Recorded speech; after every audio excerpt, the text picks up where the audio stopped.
सभी मित्रों को मेरा नमस्कार। मित्रों, आज हम मिथुन लग्न के बारे में जानेंगे कि मिथुन लग्न वालों के लिए सरकारी नौकरी का योग कैसे बनता है। मैं मेष वृष का आपको बता चुका हूं, आज मिथुन की बारी है। तो अगर आप मिथुन लग्न के हैं तो आपके लिए सरकारी नौकरी का योग कैसे बनता है, आइए समझते हैं। तो मित्रों, कभी भी किसी भी कुंडली को देखिए तो लग्न की डिग्री और लग्नेश की डिग्री जरूर देखिए, क्योंकि लग्न और लग्नेश अगर दोनों मजबूत हों तो आदमी संघर्ष भी करता है तो जल्दी सफलता प्राप्त करता है, तथा उसे जल्दी सफलता मिलती है जिसका लग्न मजबूत हो तथा लग्नेश मजबूत हो। तो लग्न अगर आपका कमजोर है तो नक्षत्र स्वामी को, लग्न के नक्षत्र स्वामी को पॉजिटिव करके, पूजा पाठ करके, उपाय करके आप डिग्री बढ़ा सकते हैं, तथा लग्नेश का भी उपाय करके पूजा पाठ मंत्रों के द्वारा या अच्छे जगह पर हैं तो रत्नों के द्वारा उनकी डिग्री बढ़ाकर आप उनका लाभ ले सकते हैं। इसके बाद लग्न और लग्नेश बुध, शुक्र और शनि के नक्षत्र में चले जाएं। मिथुन लग्न की कुंडली में आपका लग्न अगर चला जाए बुध के, शुक्र के या शनि के नक्षत्र में, या लग्नेश भी आपके चले जाएं खुद बुध अपने नक्षत्र में, शुक्र के नक्षत्र में, शनि के नक्षत्र में, तो आपके लिए बहुत बेहतरीन होगा, क्योंकि शुक्र, बुध और शनि बहुत ज़्यादा कारक होते हैं मिथुन लग्न की कुंडली में। इसके बाद मित्रों ये भी देखिएगा कि द्वितीयेश और षष्ठेश का आपसी संबंध हो रहा है कि नहीं। मतलब युति, दृष्टि या राशि परिवर्तन कुछ भी अगर हो जाए तो बहुत बेहतरीन स्थिति होगी, ज़्यादा प्रबल चांस होगा गवर्नमेंट जॉब का, क्योंकि अगर द्वितीयेश का षष्ठेश से संबंध होता है तो जातक की इच्छा भी होती है गवर्नमेंट जॉब की तरफ और वो उसमें सफलता भी प्राप्त करती है। वही अगर द्वितीयेश का दशमेश से संबंध हो जाए तो ज़्यादातर उम्मीद रहता है कि जातक व्यापारिक प्रतिष्ठान की तरफ जाएगा और उसमें सफलता अर्जित करेगा। चलिए, ये बेसिक चीज़ें हैं, ध्यान रखिएगा, इसको देख लेना जरूरी है। अगर द्वितीय का षष्ठम से संबंध है तो सरकारी नौकरी की तरफ, और द्वितीय का दशम से संबंध है तो व्यापार की तरफ भी अग्रसर होता है जातक। आइए अब हम बात करें ग्रहों के प्लेसमेंट की। तो बुध देव लग्नेश होते हैं तो यहाँ लग्न में दिग्बली भी होते हैं, तो बुध देव यहाँ लग्न में हो जाएं, या बुध देव तृतीय में चले जाएं, सूर्य देव की राशि में पराक्रम भाव में बुध देव चले जाएं, चतुर्थ में चले जाएं तो 6 नंबर राशि आती है, यहाँ उच्च के हो जाएंगे और भद्र नामक पंच महापुरुष योग भी बनाएंगे।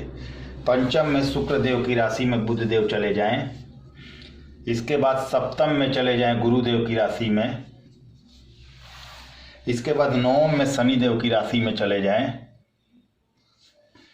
इसके बाद आपके एकादश में चले जाएं बुध देव, तो स्थितियां आपके लिए बहुत ही बेहतर होगी। नवम या एकादश में भी अगर दशम में आ जाएं तो यहाँ नीच के होते हैं बुध देव, लेकिन यही इनका नीच भंगराज योग बन जाए।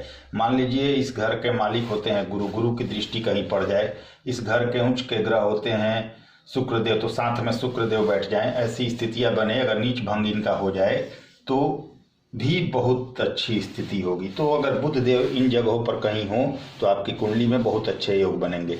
चंद्रमा की बात करें तो द्वितीय भाव में चंद्रमा अपने राशि में आ जाएं। इसके बाद चतुर्थ भाव में ये कारक और दिग्बली होते हैं, तो चंद्रमा चतुर्थ भाव में कहीं आ जाएं। इसके बाद मित्रों सप्तम में आ जाएं चंद्रमा मित्र राशि गुरुदेव के में, या नवम में आ जाएं अगर चंद्रमा शनिदेव की राशि में, तो मित्रों थोड़ा सा यहाँ स्ट्रगल करा के तब आपको बेनिफिट देंगे, लेकिन थोड़ा संघर्ष करना पड़ेगा अगर नवम में आ जाते हैं, तो ये ध्यान रखिएगा। तो नवम में आ जाए, दशम में अगर आ जाए अपने मित्र की राशि में चंद्रमा, या एकादश में यहाँ पर आ जाए मंगल देव की राशि में, तो भी आपके लिए स्थितियाँ आपके पक्ष में रहेंगी। तो अगर चंद्रमा इन जगहों में से कहीं हो तो आपको लाभ मिलेगा उसका। इसके बाद मित्रों हम बात करें शुक्र देव की, तो शुक्र देव अगर इस कुंडली में कारक होते हैं तो शुक्र देव लग्न में आ जाएं आपके, तो बहुत अच्छी स्थिति है। मित्रों शुक्र देव अगर लग्न में आ जाएं, या मान लीजिए नवम भाव में अगर आ जाएं शुक्र देव आपके, तो भी स्थिति आपके लिए अच्छी है। पंचम में आ जाएं अपने राशि में शुक्र देव, तो भी बहुत अच्छी स्थिति है। अगर चतुर्थ में आ जाते हैं तो यहाँ मित्रों नीच के हो जाएंगे, हालांकि कारक होते हैं, तो ये ध्यान रखिएगा। मैं एक चीज़ अभी और आपको बताने वाला हूँ जस्ट। तो पंचम में आ जाएं, दशम में आ जाएं, क्योंकि यहाँ गुरुदेव की राशि है और कारक हैं, तो यहाँ भी आ जाए तो अच्छा लाभ देंगे।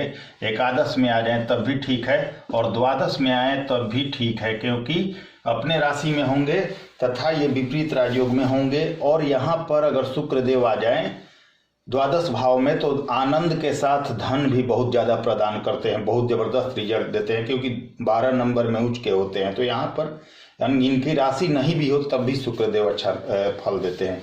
अब मित्रों यहाँ हम बात कर रहे थे कि शुक्रदेव अगर नीच के हो जाए चतुर्थ भाव में 6 नंबर राशि में तो क्या होगा। तो मित्रों ये ध्यान रखिएगा कि शुक्रदेव अगर नीच के भी हो जाएं तो भी अपना नैसर्गिक फल जरूर देंगे। तो सुख सुविधा जो आपकी जो चीज़ें हैं, सुख सुविधा के जो कारक हैं ये वो जरूर देंगे, और सब चीज़ों में नेगेटिविटी देंगे, लेकिन यहाँ सुख सुविधा आपको नीच के होने के बाद भी देंगे शुक्र, क्योंकि उस चीज़ के नैसर्गिक कारक होते हैं शुक्रदेव। तो शुक्रदेव की स्थिति आपने जान ली। सूर्यदेव की स्थिति जानते हैं। लग्न में अगर सूर्यदेव बैठ जाए तो आपको मान सम्मान यश प्रतिष्ठा देते हैं। सूर्य लग्न में अच्छे होते हैं किसी भी कुंडली में। अगर नीच के न हो तो बात अलग है, अगर नीच के हो जाए तो बात अलग हो जाएगी। यहाँ पर नीच के न हो तो लग्न में बहुत अच्छी स्थिति सूर्य की होती है। तृतीय में सूर्य पराक्रम देते हैं, तो तृतीय में भी हों तब भी सूर्यदेव अच्छे हैं। चतुर्थ में भी सूर्यदेव यहाँ पर चतुर्थ में भी अच्छे होते हैं। तो कुछ परेशानियों के साथ आपको लाभ भी देंगे अगर चतुर्थ में भी हों तो। इसके बाद छठवें भाव में हों, अष्टम भाव में हों, अगर ये द्वादश भाव में हों तो आप ये ध्यान रखिएगा कि यहाँ पर ये आपको नेगेटिव रिजल्ट देने के लिए बाध्य हो जाएंगे, क्योंकि 6, 8, 12 में शुक्र अगर सूर्य आ जाएं तो आपको परेशानियों के साथ जरूर सफलता मिलता है। लेकिन मित्रों यहाँ आपको परेशानी भी ये देते हैं। तो यहाँ पर की स्थितियाँ कुछ और है जो आपको बता रहा हूँ, उसका आगे हम विवरण लेंगे, पहले आप समझ लीजिए और सब चीज़ों को। तो मित्रों अगर लग्न में आ जाए, तृतीय में आ जाए सूर्यदेव, अगर सूर्यदेव आपके चतुर्थ में आ गए तो भी अच्छी स्थिति है। अब आइए 6, 8, 12 की बात करें तो अगर 8 में सूर्यदेव आते हैं तो नेगेटिव रिजल्ट आपको देते हैं। हालांकि 6, 8, 12 का दोष नहीं होता इन्हें, लेकिन फिर भी यहाँ नेगेटिव माना जाएगा सूर्य को, क्योंकि आपके जो स्वास्थ्य वगैरह से संबंधित चीज़ें हैं, चोट चपेट की स्थितियां हैं, वो जरूर यहाँ क्रिएट करते हैं। अब सूर्य की बात करें कि द्वादश में सूर्य आ जाए तो मित्रों यहाँ पर क्या करेंगे आपको कि हॉस्पिटल का खर्च बढ़ सकता है, आपके लिए फालतू की परेशानियां बढ़ सकता है, शत्रु वगैरह बढ़ सकते हैं, लेकिन आपके कैरियर के लिए बहुत ज़बरदस्त होगा वो स्थिति, क्योंकि इनकी दृष्टि आएगी छठवें भाव पर और ये सेवा भाव का घर है। तो द्वादश का शुक्र अगर अपनी 7वीं दृष्टि से यहाँ देखेगा तो गवर्नमेंट जॉब के प्रबल योग बनते हैं, इसका ध्यान रखिएगा। अगर द्वादश में शुक्र हो तो सबसे सूर्य हो द्वादश में तो सबसे बेस्ट स्थिति होती है आपके गवर्नमेंट जॉब के लिए। तो यहाँ और सभी नेगेटिव चीज़ें मिलेंगी, लेकिन आपको जॉब भी देंगे और यहाँ से अच्छा यहाँ पर फल देते हैं। अगर सूर्यदेव आपके आ गए छठवें भाव में तो क्या होगा, संघर्ष कराएंगे और संघर्ष के बाद आपको सफलता मिलेगी और ये सरकारी नौकरी के भी योग बनाएंगे यहाँ पर। तो द्वादश के शुक्र ज़्यादा बेहतर होते हैं छठवें स्थान से, ये ध्यान रखिएगा। अब आइए बात करें हम मंगल की। तो मंगल की अगर हम बात करें तो मंगल इस कुंडली में पूर्णतया नेगेटिव होते हैं, क्योंकि छठे भाव के भी स्वामी होते हैं और एक छोटी मोटी बीमारियों का घर भी इन्हें मिलता है। तो अगर मंगल की हम बात करें तो 6, 8, 12 में कहीं मंगल आ जाएं, 6, 8 में या 12 में मंगल देव आ जाएं तो ये विपरीत राजयोग में आएंगे, क्योंकि 6 नंबर हाउस में इनकी एक राशि है। तो 6, 8, 12 में विपरीत राजयोग में आएंगे, लेकिन शर्त यही है कि बुध देव जो लग्नेश है वो बली होने चाहिए। अगर लग्नेश आपके बली हैं तो 6, 8, 12 में मंगल देव आपको अच्छा फल देंगे संघर्ष करा के, और तब आपको बहुत ज़बरदस्त सफलता देता है विपरीत राजयोग का ग्रह, या ध्यान रखिएगा। इसके बाद अगर एकादश में आ जाए, दशम में आ जाए, क्योंकि दशम में मंगल देव दिग्बली होते हैं और ये अच्छी डिग्री में हो तो कुलदीपक योग भी बनाते हैं। एकादश में स्वयं की राशि में आ जाए तो भी मंगल देव बहुत अच्छे हैं। तो स्थितियाँ आपने समझी मंगल देव की। गुरु की बात करें तो गुरु अगर आपके लग्न में हो तो लग्न में गुरु दिग्बली होते हैं, यहाँ बहुत अच्छे हैं। मित्र राशि में द्वितीय भाव में चंद्रमा की राशि में हो तो यहाँ भी बहुत अच्छे हैं। आपके गुरुदेव तृतीय भाव में पराक्रम भाव में हो तो भी यहाँ अच्छे हैं आपके लिए। चतुर्थ भाव में बुध देव की राशि में भी गुरु अच्छे होते हैं। इसके बाद आपके पंचम भाव में शुक्र देव की राशि में भी हों, क्योंकि ये अच्छे भाव के स्वामी हैं, तो यहाँ भी हों तो भी गुरुदेव आपके पंचम भाव में पुत्र वृद्धि, शिक्षा, संतान वगैरह में और अचानक धन लाभ वगैरह में भी ये सहायक सिद्ध होंगे। इसके बाद मित्रों सप्तम में अगर आ जाएं खुद की राशि में तो बहुत बेहतरीन स्थिति है आपके लिए। नवम में शनि देव की राशि में अगर आ जाएं गुरु तो भी ठीक ठाक है। थोड़ा यहाँ पर लेट करके सफलता देंगे, लेकिन सफलता देंगे, क्योंकि शनि के राशि में भाव वृद्धि नहीं करते, थोड़ा भाव हानि कहा गया है, लेकिन उस तरह का नहीं है दोस्तों, लेकिन लेट थोड़ा करके सफलता आपको देंगे। गुरुदेव यहाँ आ जाए कर्म भाव में अपने राशि में बेस्ट है। एकादश भाव में गुरु आ जाए तो बहुत अच्छी स्थिति है आपके लिए। तो मित्रों अगर गुरुदेव इन सब भावों में कहीं आ जाएं तो बहुत अच्छी स्थिति आपके लिए देते हैं, और द्वितीय भाव में तो ऊंच के हो जाते हैं, बहुत अच्छी स्थिति है। शनि की बात करें मित्रों, शनि लग्न में हो जाएं दोस्तों, शनिदेव लग्न में बैठेंगे तो काम में देरी करते हैं लेकिन सफलता देते हैं। द्वितीय में अगर आ जाएं तो अपने शत्रु राशि में है, लेकिन भाग्य भाव का स्वामी अगर द्वितीय में आ जाता है तो लाभ देता है। भाग्येश आपका धनेश हो गया। मित्रों यहाँ मूल त्रिकोण राशि भाग्य भाव में कुंभ राशि है और यहाँ मकर राशि है, तो ये ज़्यादा फल इस राशि का देंगे। भाग्य भाव का ज़्यादा फल देंगे अपने मूल त्रिकोण राशि का, और इसका कम देंगे, तो आपके लिए बहुत बेहतर स्थिति है। इसके बाद तृतीय भाव में शनि, मंगल और सूर्य बहुत अच्छा फल देते हैं, तो शनि तृतीय में अच्छे हैं। चतुर्थ में अगर शनि हो तो काम में थोड़ा विलंब करके सुख सुविधा जरूर देते हैं। आपके पंचम में मित्र राशि या अपने उच्च की राशि में शनि देव आ जाएं तो बहुत अच्छी स्थिति है। सप्तम में गुरु की राशि में आ जाएं तो बहुत अच्छी है। भाव वृद्धि करे शनि, तो यहाँ शनि अगर गुरु की राशि में आ जाए तो यहाँ भाव वृद्धि करेंगे, बहुत अच्छी स्थिति आपके लिए पैदा करेंगे। इसके बाद मित्रों 6, 8, 12 में कहीं भी शनि चले जाएं तो 8 नंबर में इनकी एक राशि है 10 नंबर, तो ये विपरीत राजयोग में होंगे। शर्त यही है कि लग्नेश मजबूत हो, तो विपरीत राजयोग में थोड़ी सी संघर्ष के बाद आपको सफलता देंगे, तो यहाँ भी ये बहुत अच्छा लाभ देंगे।